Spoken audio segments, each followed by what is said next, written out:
నమస్కారం శ్రీ సత్య ప్రేక్షకులకి శుభోదయం. నేను నారాయణ రెడ్డి. మన దినపత్రికలోని ముఖ్యమైన వార్తలను విశ్లేషించుకునే కార్యక్రమం కాఫీ టైమ్స్ ఇప్పటికి స్వాగతం. ఈరోజు మనతో ఉన్నారు నోగుతోట శరత్ గారు, సీనియర్ జర్నలిస్టు. మరి వారిని అడిగి ఈరోజు విశేషాలు అంటే చూద్దాం. నమస్కారం శరత్ గారు. Good morning. Very good morning and welcome to coffee time. ఒకసారి హెడ్లైన్ చూద్దాం, తర్వాత మన ప్రకాశం డిస్ట్రిక్ట్ న్యూస్కి వెళ్దాం. సో ముందుగా సాక్షిలో చూస్తే పారిశ్రామిక ప్రగతిలో మరో మైలురాయి. వైఎస్ఆర్ జిల్లాలో సెంచరీ ప్యానెల్స్ను పరిశ్రమ ఉత్పత్తితో పాటు పలు అభివృద్ధి పనులకు ముఖ్యమంత్రి వైఎస్ జగన్ శ్రీకారం. సో బద్వేలు వద్ద 956 కోట్లతో వుడ్ ప్యానెల్స్ పరిశ్రమ ఏర్పాటు. ఇక విశ్వ విరాట్ వైభవం. తిరుమల సహా ప్రధాన ఆలయాల్లో తెరుచుకున్న వైకుంఠ ద్వారాలు. చిటికలో మ్యుటేషన్. రాష్ట్ర వ్యాప్తంగా అందుబాటులోకి ఆటో మ్యుటేషన్. ఆస్తి రిజిస్ట్రేషన్ కాగానే మారిపోతున్న యాజమాన్య హక్కు. రెవెన్యూ రిజిస్ట్రేషన్ శాఖల సాఫ్ట్వేర్స్ అనుసంధానం. మంచిది. ఇక ప్రతిభ గల కళాకారులకు అవార్డులు. చంద్రబాబు హయాంలో అనర్హులకే అవార్డులు దక్కేవి. అర్హత సాధించిన కళాకారులకే అవార్డులు ఇవ్వాలని సీఎం జగన్ చెప్పారు. ఇక చంద్రబాబుతో ప్రశాంత్ కిషోర్ సమావేశం. సీఎం రమేష్ సొంత విమానంలో హైదరాబాద్ నుంచి తీసుకొచ్చిన లోకేష్. ఎన్నికల వ్యూహకర్త. గతంలో వైసీపీకి చేశాడు కదా, ఈసారి చంద్రబాబు చేస్తున్నట్టున్నాడు. చంద్రబాబు లోకేష్తో ప్రశాంత్ సమావేశం. రాబోయే ఎన్నికల్లో పార్టీ పరిస్థితిపై చర్చ. పీకేపై గతంలో తీవ్ర విమర్శలు చేసిన బాబు. ఇక జనవరి 6న కక్షలోకి ఆదిత్య L1. ఇక సమగ్ర ప్రణాళికతో ఎన్నికలు. ప్రజాస్వామ్య స్ఫూర్తి ప్రస్ఫుటించేలా అప్రమత్తత, నిష్పాక్షికతతో ఎన్నికలు జరగాలి. ఇక టీడీపీ అక్రమాలపై చర్యలు తీసుకోండి. ఓటర్ల జాబితాలో భారీ స్థాయిలో అవకతవకలకు పాల్పడుతుంది. సరే, నిన్న వైసీపీ వాళ్ళు ఎలక్షన్ కమిషన్కి కంప్లైంట్ ఇచ్చారు. ఇవి సాక్షిలో వచ్చిన ప్రధాన వార్తలు. ఈ నెలలో చూస్తే నేను ఉన్నాను, నేను వినను. సామాన్యులకు దూరంగా సీఎం జగన్. మంత్రులు ఎమ్మెల్యేలకే కష్టం. ఆయన అనుకుంటేనే ఎవరికైనా దర్శనం. తండ్రి బాటకు తనయుడు తూట్లు. ఇక చంద్రబాబుతో ప్రశాంత్ కిషోర్ భేటీ. ఇక సీమకే తలమానికం. RIMS medical hub. ముఖ్యమంత్రి జగన్ వైఎస్ఆర్ జిల్లాలో ఆసుపత్రుల్లో సెంచరీ ప్లైవుడ్స్ పరిశ్రమలో స్థాపన ప్రారంభించారు నిన్న. ఇవి ఈ నెలలో వచ్చినాయి. చివరిగా ఆంధ్రజ్యోతులు చూస్తే ఇది అరేబియా సంద్రంలో భారత్ వస్తున్న నౌకపై డ్రోన్ దాడి. నౌకలో భారీ మంటలు, నష్టం. అందులో 21 మంది ఇండియన్స్ కూడా ఉన్నారంట. గుజరాత్ తీరానికి దగ్గరలో ఘటన. వెంటనే స్పందించిన కోస్ట్ గార్డ్స్. 100 మంది సిట్టింగ్లకు చెక్. ఎంపీ అభ్యర్థుల కోసం బీజేపీ అధిష్టానం జలిడ. 2024 లోక్సభ ఎన్నికల్లో కొత్త ముఖాలకు ఛాన్స్. సర్వే నివేదికల ఆధారంగా పార్టీ ఆరా. అభ్యర్థుల ఎంపికపై నమో యాప్లో సర్వే. ఇక కార్యాలయాల తరలింపు వద్దు. విశాఖకు తరలించేందుకు చర్యలు వద్దని రాష్ట్ర ప్రభుత్వానికి హైకోర్టు ఆదేశం. వాద్యాలను బెంచి విచారించే వరకు వర్తింపు. ఇక వ్యూహం మార్చిన పీకే. టీడీపీ తరఫున పనిచేసేందుకు ఆసక్తి. ఇక టీడీపీ హామీ జగన్ కాపీ. మహాశక్తి గ్యారెంటీతో ముఖ్యమంత్రి కంగారు. ఎన్నికలకు ముందే అమలుకు కసరత్తు. మహిళలకు బస్సులో ఉచిత ప్రయాణంపై దృష్టి అంటే ఎలక్షన్స్ ముందే. ఇక గడిపింది గంటన్నరే. కడపకు రోజంతా నరకం. పలు కార్యక్రమాలకు జగన్. సీఎం కోసం ఆర్టీసీ బస్సులకు బ్రేక్. ప్రయాణికులకు ఇక్కట్లో స్థానికులకు జగన్ మార్క్ సినిమా. జగన్ వ్యతిరేక నిరసనలపై ఉక్కుపాద. అంగన్వాడీల నిర్బంధం. ఇక సర్వేరాల గలీజుపై మంత్రి వర్సెస్ సీఎం. జగన్ వద్ద బంగారుకొండ పంచాయతీ. సర్వేరాల కొనుగోలులో అక్రమాలపై విజిలెన్స్ విచారణకు పెద్దిరెడ్డి పట్టు. ఇక జాబితా ప్రక్షాళన. మృతులు డబుల్ ఎంట్రీలో ఉండకూడదు. దోషరహిత ఓటర్ల జాబితాను వివాదరహిత ఎన్నికలు. ఇక విద్యార్థులకు ఇవ్వాల్సిన 33 ట్యాబ్లు దగ్ధం అంట. చుండూరు జడ్పీ పాఠశాలలో ఘటన. తల్లిదండ్రులు, స్థానికుల్లో అనుమానాలు. చుండూరు జడ్పీ పాఠశాల అంట సార్ అది. ఇక దేశంలో కొత్తగా 752 కోవిడ్ కేసులు. 24 గంటల్లో 9 మృతి. ఇవి సార్ స్టేట్లో వచ్చిన ప్రధాన వార్తలు. చెప్పండి. ఇది టోటల్గా మెయిన్ ప్రధాన వార్తలు ఏంటంటే మనకి ఇదే కోవిడ్దే ప్రధానంగా. కోవిడ్ అవును, కేరళలో తర్వాత మధ్య దాన్ని కూడా చర్చించుకున్నాం. జిల్లా వార్తలు మనం. ఓకే. ఇళ్ల స్థలాల పంపిణీకి బాలని కృషి. ఇక్కడ నిన్న బత్సల బాలయ్య కళ్యాణ మండపంలో సెమీ క్రిస్మస్ వేడుకలు ఘనంగా నిర్వహించారు. ఇప్పుడు జనరల్గా అన్ని పార్టీలు కూడా చేస్తూ ఉన్నాయి. ఒక కాంగ్రెస్ మినహా, అంటే కాంగ్రెస్కి కేడర్ లేదు కాబట్టి వీళ్ళు మినహా ప్రధాన పార్టీలు తెలుగుదేశం, వైసీపీ ఇద్దరు కలిసి పోటాపోటీగా సెమీ క్రిస్మస్ వేడుకలు జరుపుతున్నారు. గ్రామాల్లో కూడా 2 గ్రూపులు చేస్తున్నాయి. తెలుగుదేశం గ్రూపులు పార్టీ పరంగా విడిపోతారు, జనరల్గా ఉంటారు కదా. అవును, వాళ్ళు చేస్తే మేము ఎందుకు ఆగాలని వీళ్ళు చేయటం. టోటల్గా అక్కడ భక్తి పోయి పార్టీలు ప్రాబల్యం ఎక్కువైపోతుంది. ఇప్పుడు ఎలక్షన్ ట్రెండ్ పండగలకు కూడా అంటుకుంది. సో సరే, అవి జనరల్గా జరిగాయి కాబట్టి మనం వాటి జోలికి వెళ్ళొద్దు. నిన్న ఏంటంటే ఇళ్ల స్థలాల విషయం ఎందుకు ప్రస్తావించారంటే, సెమీ క్రిస్మస్ వేడుకలు బచ్చల బాలయ్య కళ్యాణ మండపంలో జరిపారు. అంటే భారీగా క్రైస్తవులు అలాగే వైసీపీ శ్రేణులు అందరూ హాజరయ్యారు.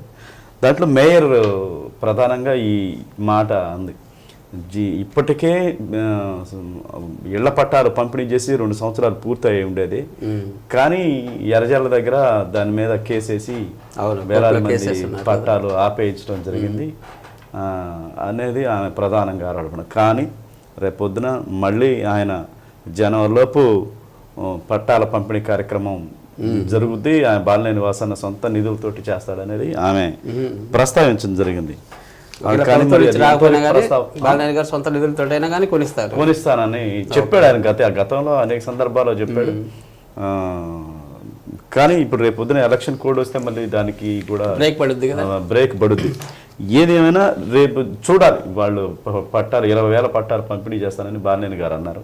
అది సాకారం అయితే పేదలకి ఇల్లు అనేది భూమి అనేది ఉంటుంది కాబట్టి అది సాకారం అవ్వాలని మనం కూడా ఆశిద్దాం. ఇంకోటి ఈ ప్లేస్లోనే ఇంకోటి ఆయన అదే ప్రణీత్ రెడ్డి కూడా అన్నాడు, ఇదే అందరికి ఇల్లు కావాలంటే కొంచెం ఆ సంకల్పం నెరవేరాలంటే మీరు కూడా నాన్న సంకల్పం నెరవేరేందుకు ప్రార్థించండి అని చెప్పేసి మంచి జరిగింది అనేది ఆయన చెప్పాడు. ఏది ఏమైనా పేదలకు ఇళ్ళు వస్తాయి కాబట్టి అది సంకల్పం నెరవేరాలని మనం కూడా ఆశిద్దాం. నెక్స్ట్ ఏదైనా బాలినేని గారు అది చెప్పారు, ఇల్లు ఇస్తేనే ఈసారి నేను ఎన్నికల్లో పోటీ చేస్తానని తను స్వయంగా చెప్పారు కదా. చూద్దాం మరి. ఇక నాన్న సంకల్పం నెరవేరేందుకు ప్రార్థించండి. ఇక యుద్ధ ప్రాతిపదికన ఎన్నికల ఏర్పాట్లు నిన్న కలెక్టర్ స్టార్ట్ చేస్తేనే కదా, నిన్న ఈసీ తోటి అందరూ అన్ని కలెక్టర్లతోటి రాష్ట్రంలో కొంతమంది కలెక్టర్ తోటి పెట్టారు. అందరి కలెక్టర్ తోటి నిన్న పెట్టడం జరిగింది. 23,000 వరకు 2 చోట్ల ఓట్లు అంట. అంటే ఇక్కడ తెలంగాణలో ప్లస్ ఇక్కడ అసలు అది దాన్ని ఖచ్చితంగా నిరోధించాలి. ఖచ్చితంగా సరే, తెలంగాణలో ఇక్కడ అర్హుడు కాదు. మీరు చూడండి ఎన్నికలప్పుడు ఎంత ట్రాఫిక్ జామ్ అవుతుందో, ఎంతమంది అక్కడ ఓటేస్తారు, ఇక్కడ ఓటేస్తారు. ఏదైనా ఒక చోటే ఉండాలి, ఒకటే ఉండాలి. సో అటువంటి ఓట్లను ఖచ్చితంగా తొలగించాలి. ఎన్నికల ప్రణాళికలో భాగం అది ఖచ్చితంగా చేయాలనేది నిన్న ఈసీ చెప్పడం జరిగింది. యుద్ధ ప్రతిభను ఏర్పాటు చేయాలని యంత్రాంగం సిద్ధంగా ఉన్నట్టు కలెక్టర్ దినేష్ కుమార్ రాష్ట్రంలో అన్ని జిల్లా కలెక్టర్లు ఎస్పీలతో కేంద్ర ఎన్నికల సంఘం ప్రతినిధి బృందం విజయవాడలో సమీక్ష సమావేశం జరిగింది. టోటల్గా 3 లక్షల దరఖాస్తులకు పరిష్కారం జరిగిందట. ఓటర్ల జాబితాలో తప్పులు, లోపాలు, ఫిర్యాదులు పునః పరిశీలన చేయాలనేది. తర్వాత చనిపోయిన వాళ్ళ ఓట్లు కూడా తీసేస్తారు, కొంతమంది చనిపోయిన ఓట్లు కూడా వేసేస్తుంటారు. సో దీని మీద సీరియస్గా టోటల్గా 64,000 ఫిర్యాదులు వచ్చాయి. 64,000 ఫిర్యాదులు, 52,000 ఓట్లు అర్హులమి ఉండగా మిగిలిన 32 ఓట్లు తొలగించడం జరిగిందనేది నిన్న ఈసీ కాన్ఫరెన్స్లో వాళ్ళు చెప్పడం జరిగింది. అంటే జిల్లాల నుంచి తీసుకెళ్తారు, రిపోర్టులు తీసుకెళ్తారు. మన జిల్లాకు సంబంధించి ఇవి ఏది మన జిల్లాకు సంబంధించి 3 లక్షల ఫారాలు మొత్తం 64,000 ఫిర్యాదులు వచ్చాయి. ఇందులో 32,000 ఓట్లు అనర్హులు ఉండగా మిగిలిన 32,000 ఓట్లు తొలగించాం. దొంగ ఓట్లు అంటే డబల్ ఎంట్రీలే. ఏదో ఇద్దరు పోటీ పడి ఎలక్షన్ కమిషన్కి అయితే కంప్లైంట్స్ ఇస్తా ఉన్నారు, వాళ్ళు దొంగ ఓట్లు చేర్పిస్తున్నారని వీళ్ళు చేర్పిస్తున్నారని వాళ్ళు. నిన్న ఇద్దరు ఎలక్షన్ కమిషన్కి కంప్లైంట్ ఇస్తా ఉన్నారు, తిరుగుతున్నారు మరి వాళ్ళు వీళ్ళు కంప్లైంట్ చేస్తారు, ఇద్దరు పోటీ పడి చేస్తున్నారు. మరి ఇదేమైంది సార్, దోపాడు కన్నీరు మున్నీరు అంట. నిన్న యాక్సిడెంట్ అయిందండి దోపాడు దగ్గర. దోపాడుకు చెందిన త్రిపురాంతకం పిల్లలు, 2 పిల్లలు ఒకే కుటుంబంలో, 2 అన్నదమ్ములు ఉన్నారు. రవితేజ, అభినయ్ వీళ్ళిద్దరూ కేంద్రీయ విద్యాలయంలో 6వ తరగతి, రాజంపల్లి కేంద్రీయ విద్యాలయంలో 6వ తరగతి చదువుతా ఉన్నారు. మార్కాపురం క్రిస్మస్ దుస్తులు కొనుగోలు చేసేందుకు మార్కాపురం వెళ్లేందుకు కొంట వద్ద ఆటో ఎక్కి ప్రాణాలు కోల్పోయారు. 2 చిన్నారుల మృతి విషయం తెలుసుకున్న దోపాడు శోక సముద్రంలో మునిగిపోయి. ఇదేనా పండగ పూట ఇటువంటి విషాదాలు జరుగుతా ఉన్నాయి. పండగ పూట విషయాలు చాలా జరిగినాయి, 2-3 సందర్భాలు అట్లనే జరిగి పండగ పూట ఇవి జరుగుతా. ఏదైనా కుటుంబానికి ధైర్యం ఉండాలి. అది ఒకే కుటుంబంలో ఇద్దరు చనిపోవడం రోడ్డు ప్రమాదాలు మామూలు విషయం కాదు. అవును, ఎవరు నిర్లక్ష్యమో తెలియదులే కానీ ఆటో వాళ్ళ నిర్లక్ష్యమా లేకపోతే ఎందుకు జరిగింది అనేది. ఓకే సార్, మరి కొన్ని వార్తలు చూస్తే ముందు ఒక చిన్న బ్రేక్ తీసుకుందాం. కాఫీ టైమ్ సిపెండ్సీలో ఒక చిన్న విరామం. Welcome back. సో మరి వార్త చూస్తే సార్, శాస్త్రీయ ఆలోచనలకు పదును పెట్టాలి. నిన్న మార్కాపురంలో జిల్లా స్థాయి వైజ్ఞానిక ప్రదర్శన జరిగింది. దీంట్లో సుబ్బారావు గారు డిఈఓ ఆర్జేడి సుబ్బారావు గారు మాట్లాడుతూ ఉన్నారు. ఎందుకంటే పిల్లల్లో శాస్త్రీయ దృక్పథం అంటే సైన్స్ ప్రాక్టికల్ గా ఆలోచించాలి, శాస్త్రీయంగా మూఢనమ్మకాలు పెరగాలి. పెరిగితేనే వాళ్ళు ఇతరత్ర ఆలోచనలకు పోకుండా స్వతంత్రంగా బ్రతికటానికి అవకాశం ఉంటుంది. సో వీళ్ళందరూ సైన్స్ పట్ల ఆసక్తి. ఇప్పుడు చూడండి, మన నాసాలో ఎంత మేధోశక్తి ఉంటేనే చంద్రయానానికి పంపడం ఉంటుంది. సో విద్యార్థుల్లో ఏకాగ్రతతో పాటు విజ్ఞానం పెంపొందించాలనేది డివి సుబ్బారావు ఆర్జేడి సుబ్బారావు చెప్పడం జరిగింది. ఆ సందర్భంగా పిల్లలు ఏర్పాటు చేసినటువంటి వివిధ సైన్స్కి సంబంధించి ఎగ్జిబిట్ చేయటం జరిగింది. మంచి మంచి ఎగ్జిబిట్ రావటం జరిగింది. వాళ్ళని ఆయన అభినందించడం కూడా జరిగింది. పోయినసారి మన గతంలో ఒంగోలులో జరిగింది. ఒంగోలు 2-3 సందర్భాల్లో అంటే మనం పోతాం, చూస్తాం, ఏదో అని పోతాం. వాళ్ళు అద్భుతంగా ఉంటాయి. చాలా చాలా చిన్న చిన్న వస్తువులతోటి చాలా అద్భుతాలు సూక్ష్మంగా ఉంటాయి. ఎలా జరిగింది, వాళ్ళు ఎంత కఠోర శ్రమ చేయకపోతే అవన్నీ. దాని వాళ్ళ పాత్ర, పిల్లల పాత్రతో పాటు విద్యార్థులు ఉపాధ్యాయులు చేయిస్తేనే కదా. ఏదైనా ప్రాక్టికల్ గా ఎడ్యుకేషన్ సిస్టమ్ ఏంటి అనేది వాళ్ళు నేర్చుకుంటారు. అవును, థియరిటికల్ గా చదవడమే కాకుండా దాన్ని అమలు చేయాలి. ఆలోచన తీరు పెరుగుతుంది, వాళ్ళకి చదువు మీద కాన్ఫిడెన్స్ పెరుగుతుంది, ఆసక్తి కూడా పెరుగుతుంది. ఇలాంటివన్నీ చేస్తూ ఉంటాయి. ఓకే, ఇక కరోనా కలవరం జిల్లాలో వచ్చిందండి సార్. చూడండి సార్, ఇప్పుడు దాదాపు ప్రపంచవ్యాప్తంగా దాదాపు 70,000 కేసులు నమోదైనాయి. ఇక 53 మంది ఎంతమంది చనిపోయారు. సో మన తెలంగాణలో 11 కేసులు నమోదైనాయి. నీలోఫర్లో ఒక చిన్న పాపకి వచ్చిందట, అమ్మాయి బాగానే ఉందట. 11 కేసులు తెలంగాణలోనే నమోదైనాయి, ఇంకా మన ఆంధ్ర రాల. సో దీని విషయంలో పండగ సీజన్లో చాపకింద నీళ్ళ కేసులు. రాష్ట్రంలో ఇప్పటికి 5 పాజిటివ్ కేసులు. టెస్టుల కోసం 10,000 కిట్లు ఏర్పాటు. 60 పైబడిన వారు, చిన్నారు జాగ్రత్తగా ఉండాలి. మాస్కులు, భౌతిక దూరం తప్పనిసరిగా డిఎంఎండ్హెచ్ఓ చెప్పింది. ఇప్పుడు వాకింగ్లు చేసేటప్పుడు, షాపింగ్లు చేసేటప్పుడు ఇప్పుడు చూడండి, పండగ విపరీతంగా రాత్రి నేను చూస్తే ఒంగోలునా ఇది అనిపించింది. అంత ట్రాఫిక్ జామ్ అయింది షాపింగ్. మనం ఒక్కడికి మాస్క్ లేవు. ఈ ప్రభుత్వం మనం చెప్తా ఉన్నా కానీ నిబంధనలు పాటిస్తేనే కదా మన ఆరోగ్యం బాగుండేది. ఆల్రెడీ కరోనా టెస్టులు జీజీహెచ్లో ఇంకా మన దాకా రాలేదు కదా, ఒక నిర్లక్ష్యం. ఏదైనా వస్తేనే మనకి ఉండేది. ఏదేమైనా జిల్లాలో కోవిడ్ కేసులు నమోదు కాలేదు. అయినా గతంలో కరోనా సమయంలో ఏ విధంగా ప్రజలు అప్రమత్తంగా ఉన్నారో ఇప్పుడు కూడా అదే విధంగా ఉండాలి. తప్పనిసరిగా ప్రతి ఒక్కరూ మాస్క్ ధరించాలి, శానిటైజర్ను ఉపయోగించాలి. జ్వరం, దగ్గు బాధపడుతుంటే వెంటనే వైద్యులను సంప్రదించాలి. ప్రస్తుతం పండుగ సీజన్ కావడంతో అందరూ అప్రమత్తంగా ఉండాలి. ఇది మిత్రం. అది సమయం కూడా ఇప్పుడు బాగా కూల్గా ఉండే సమయం, క్లైమేట్ కూడా మంచు, చలిగా. మాస్క్ పెట్టుకుని, మంకీ క్యాప్ తీసుకుని మాస్క్ పెట్టుకుంటేనే మంచు సేఫ్టీ. అలా జాగ్రత్త ఉండాలండి. మీకు కూడా మా సత్యాన్యూస్ నుంచి తరపున చెప్తా ఉన్నా, ఈ విచ్చలవిడిగా తిరగద్దు. ఇప్పుడున్న పరిస్థితుల్లో వాళ్ళు జిల్లా వైద్య ఆరోగ్య శాఖ చెప్పడం అనేది మన భద్రతగా, మన ప్రాణాలకు వాటిల్తుందని చెప్తున్నారు. దయచేసి మ్యాక్సిమం మాస్కులు ధరించండి. గుంపుల్లో వెళ్ళినప్పుడు ఈ అరాకొర 4-5 చూడటం జరిగింది, కొంతమంది మాస్కులు వేసుకుంటారు. సో జాగ్రత్తగా ఉండాలి. మళ్ళీ శానిటైజేషన్ కంపల్సరీగా ముందు అసలు మాస్కులు శానిటైజేషన్ అనేది యూజ్ చేయాలి ముందు జాగ్రత్తగా. మనం ఎంత అనుభవించాం, దాని గుణపాఠం ఇంకా నేర్చుకోవాలి. రైట్. ఓకే సార్, గంజాయి విక్రయిస్తున్న విద్యార్థులు అరెస్ట్. మరీ దారుణం సార్ ఇది. చూడండి, విద్యార్థులు గంజాయిని తరలిస్తున్నారంటే ఎంత వాడుతున్నారు, ఎవరో సరఫరా చేస్తున్నారు, వాడుతున్నారంటేనే అది మనకు అది ఇప్పుడు అసలు వాళ్ళు తరలిస్తున్నారు. స్మగ్లింగ్ వాళ్ళే చేస్తున్నారంటే విద్యార్థులు మరి ఏం చేస్తున్నారు? విద్యార్థులు వాళ్ళ మీద డౌట్ ఉండదుగా. కొంతమంది వ్యాపారస్తులు కూడా ఇటువంటి టెక్నిక్స్ ఆ పిల్లలకి వాడిని ఎవరు పట్టుకోరు, అనుమానం రాదు. ఇదే ఒడిశా నుండి ఒంగోలుకు రవాణా 2.820 కిలోల గంజాయి పరారైన మరో 20 విద్యార్థులంట. ఎక్కడంటే విద్యాలయంలో గంజాయి గుప్పమంటుంది, మత్తుకు బానిసలైన విద్యార్థులు గంజాయి మత్తులు జోగొడుతున్నారు.